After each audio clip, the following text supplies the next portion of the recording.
Yes, welcome back to my channel. As always, just a huge thank you to everyone who's joining me, everyone who's been coming back week after week. Um, just a huge thank you to you all. Just a massive thank you to everyone who's supported me. Obviously, the channel's coming up to its year anniversary very soon, which I'm really excited about. To those of you who are new here, come over from TikTok, where I just do little short introduction videos. Welcome. If you are watching without subscribing, please consider hitting the subscription button. Just at the top, hit your notification so you know when I'm posting. I do try and aim for the weekend. Obviously, sometimes it doesn't work out as such, but obviously today I'm posting on Saturday.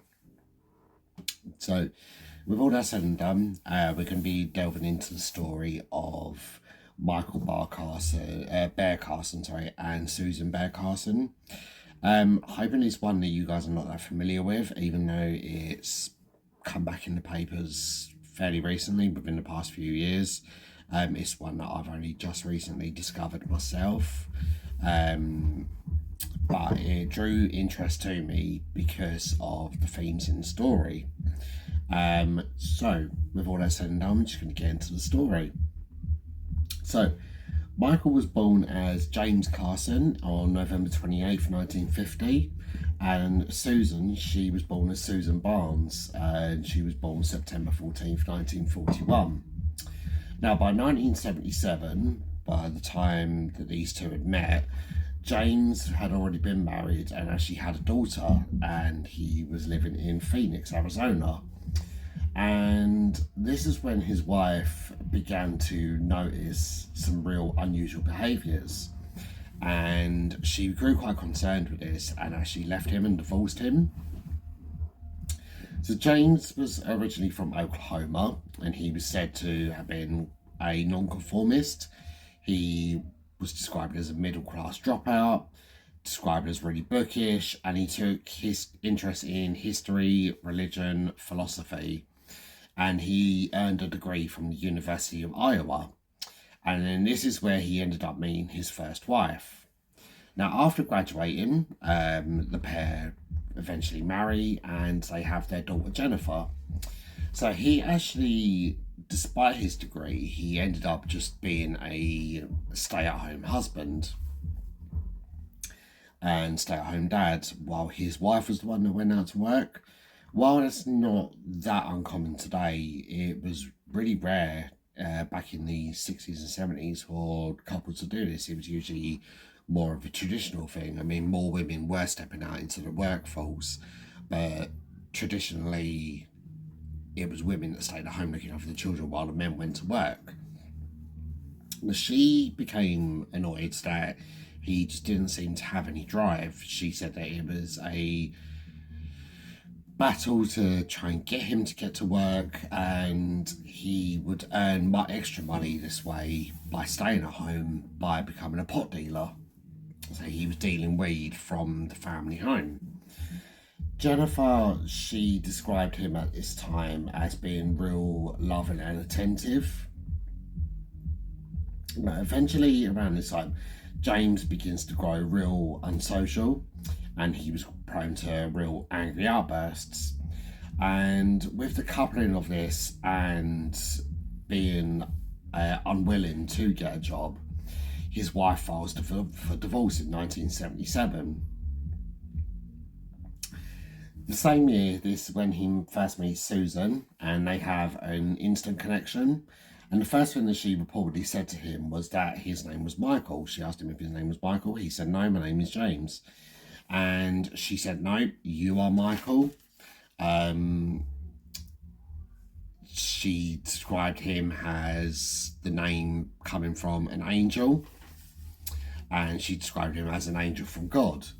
So from then on, he became known as Michael Bear. In the flip side of Suzan, so she was said to have been like most other housewives in the area at the particular time. Obviously, there's a 9-year age difference between Suzan and Michael at this particular time. So she was married throughout the 1960s. Her husband reportedly and a really good salary. She was described as just a stereotypical housewife. She was able to go and spend the allowance that she was given from her husband. But Suzan said that she wanted more from this life. And she, at a particular time, her and her husband had 2 teenage sons. And she actually began hanging around with her son's friends. She was taking LSD, she began taking mescaline and something called peyote. And by this time, her husband, he grew fed up with this. He left her. He actually discovered that she had actually seduced and slept with over 150 younger men and teenage boys. Most of these were her son's friends. Now, by age of 35, Suzan began experiencing delusions and hallucinations, and she called these her visions. However, those of you who knew her said that she actually believed that she was a psychic way back when she was a child. So like I said, her husband eventually finds out about her affairs and the drug use and the psychosis, and he ends their marriage.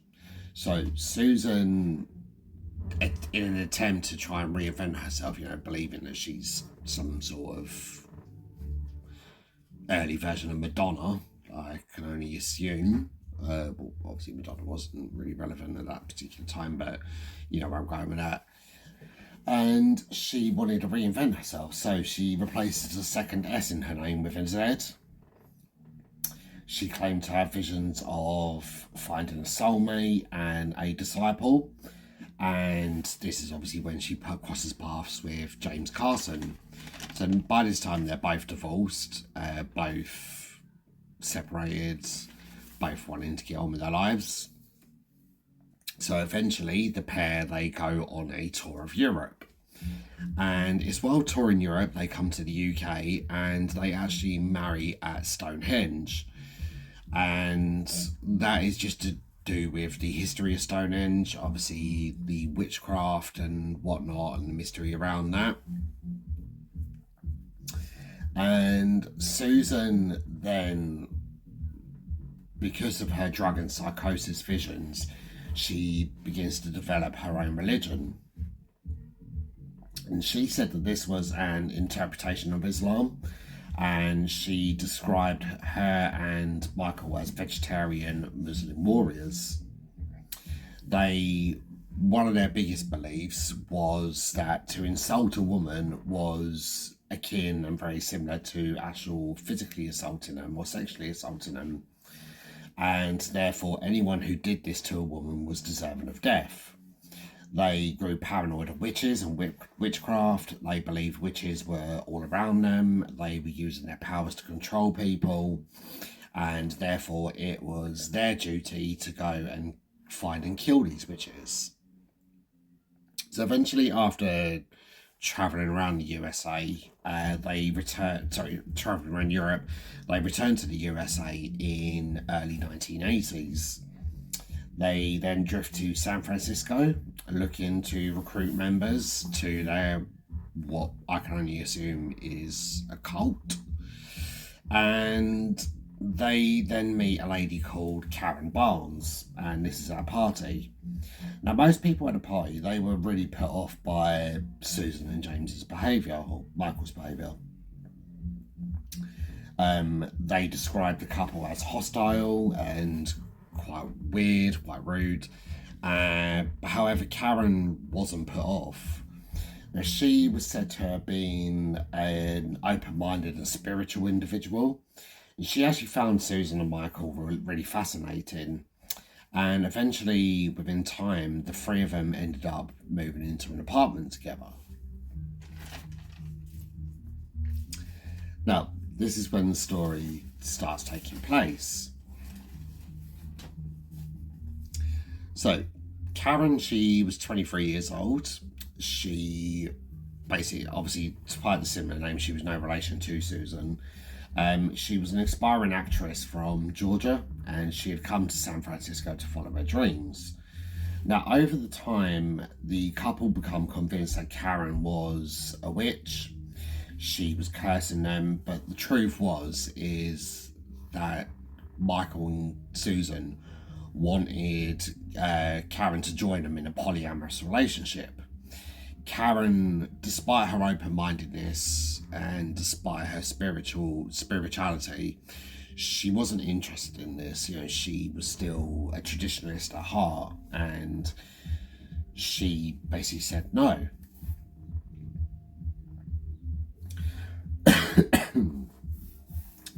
However, they don't like this. They accuse her of being a witch, and they basically decide that Karen needs to die. So in early 1981, Suzan confronts Karen, and she basically has a massive row with her, and she then instructs Michael to kill Karen. So Michael then picks up a heavy iron skillet, and he strikes Karen's head. And the force of these blows, obviously an iron skillet is incredibly heavy, and the force of this attack, it actually shatters Karen's skull, and he then gets told by Suzan to stab her. So he picks up a knife and he stabs Karen 13 times. Now, Suzan later admitted that she felt that Karen was a psychic vampire witch who was blocking her abilities, but like I said, it transpired that Karen had refused to enter the polyamorous relationship with them.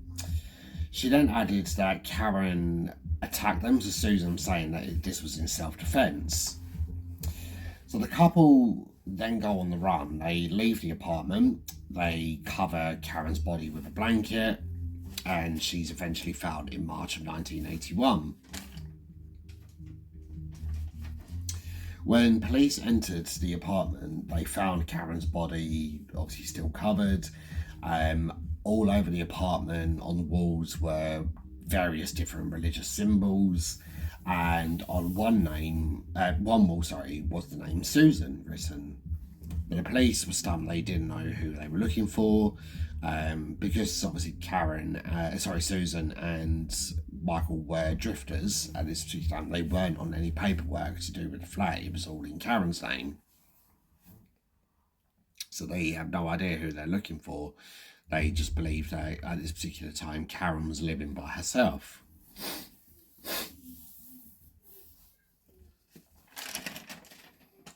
So the couple hired out in a mountain getaway in Grants Pass in Oregon, and they remain here for the next year.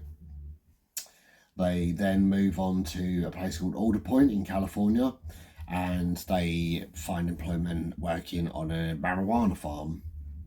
And according to the other workers, they called Michael and Suzan anarchists, and they would advocate for revolution, and that they would make predictions of a nuclear apocalypse that was always meant to be coming soon, but never obviously arrived.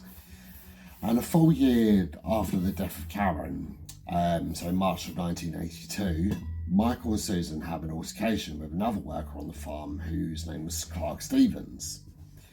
So the couple didn't like that Clark had a real loud voice. They didn't like the fact that he was a heavy drinker. They saw it was impure, and they said that they saw this as him being disrespectful to God and God's will. And they also saw, you guessed it, that Clark was a witch. So they decide that he needs to die. So they start setting in plans into motion, and 2 months later, in May of 1982, they find an old pistol, and they also find some expired bullets with this. So they end up confronting Clark. They take him into some woods, they confront him. He reportedly, according to Karen, he grows a bit violent, and Michael shoots him. And it takes 2 bullets in the head to actually kill Clark. In an attempt to conceal the body, they cover him in chicken feces and then set him afire. And once he's all burned out, they bury him in a shallow grave. Now, sometime later, obviously people were looking for Clark. He's not turned up for work. They're growing worried, and his body is actually found.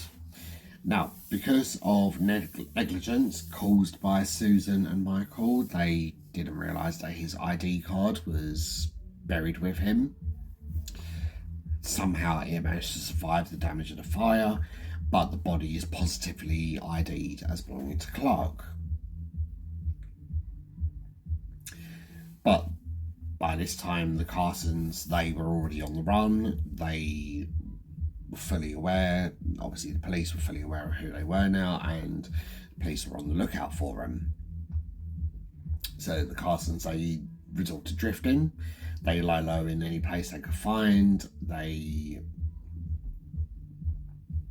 go hitchhiking all around America just to try and evade capture.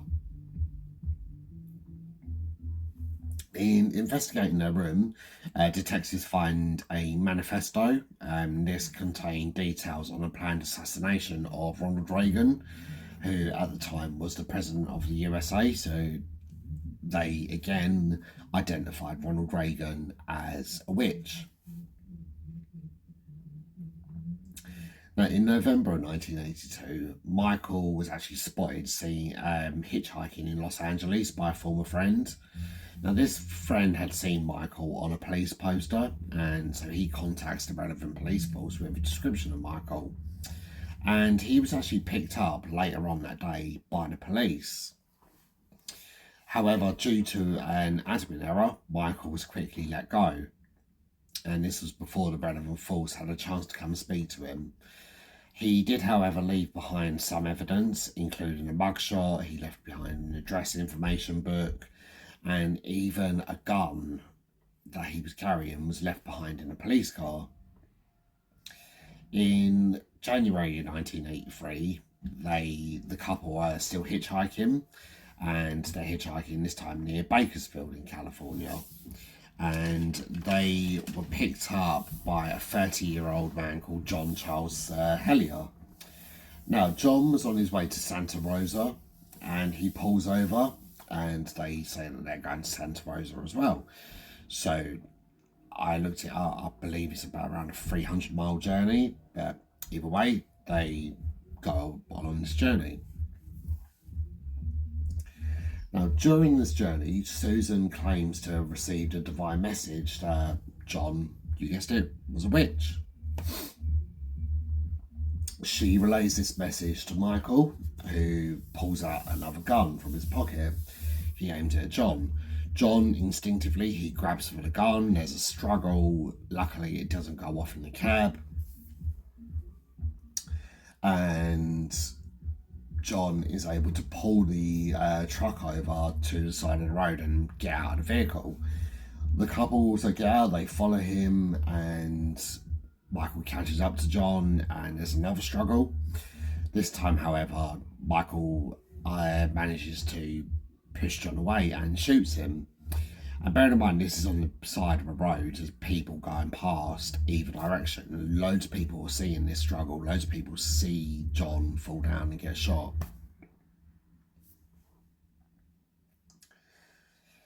So they then jump back into their truck and they drive off. So like I said, obviously multiple witnesses have seen this. They stop their cars, they get out, they come and help John. He sadly quickly dies. And the nearby fruit stall seller, he manages to make contact with the police. He gives over information of the truck, and eventually the police are able to stop them, and Suzan and Michael are finally arrested. Now, during the interviews, the couple, they told the police that they will make a confession. Because basically they saw that they were doing nothing wrong. They were doing God's work, their God's work. They were ridding the world of witches and the misery that witches cause. And they say that they're going to confess, but the stipulation of that is that the whole confession needs to be televised. And they basically call themselves the religious leaders of their religion, and all religious leaders will do this. So a conference is actually held, and Michael and Suzan sit down for 6 hours and detail all of their crimes and what their motives were. Now, it was noted by everyone that Suzan and Michael, they expressed absolutely no remorse. They smiled throughout the whole recording, and eventually the case goes on to trial in 1984.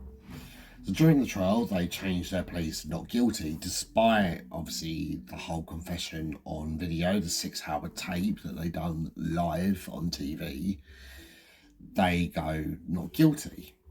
They maintain that it was self-defense, that the 3 victims had attacked them and they had to die because of the witchcraft.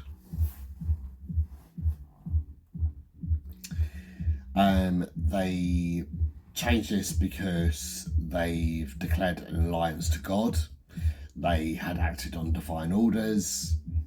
Evidence shown at the trial included photos of Karen with Suzan's handwriting on these.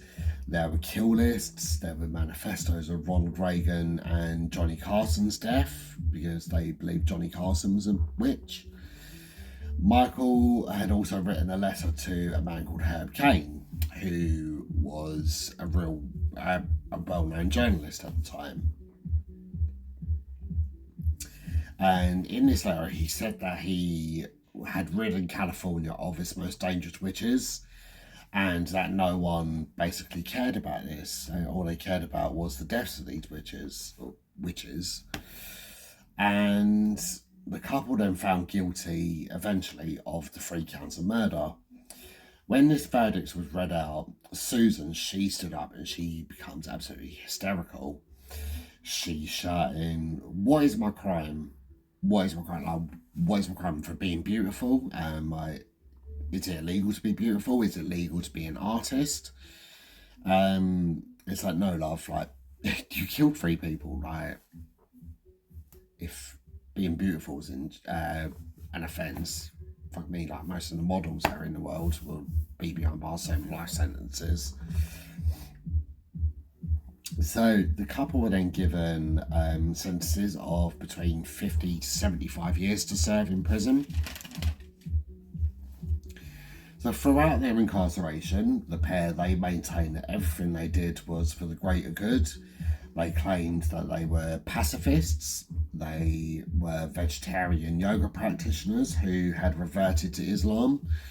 The reason I'm using the word reverted is just out of respect, really. I know a lot of us that grew up in Western culture, we say converted. But anyone who practices Islam, anyone who is a Muslim, they believe that everyone is born a Muslim, and anyone who finds it later in life, they've reverted because they're reverting back to their true roots. The Quran is the source of all religious scriptures. Sorry, it's starting to rain a bit, it's coming from the window.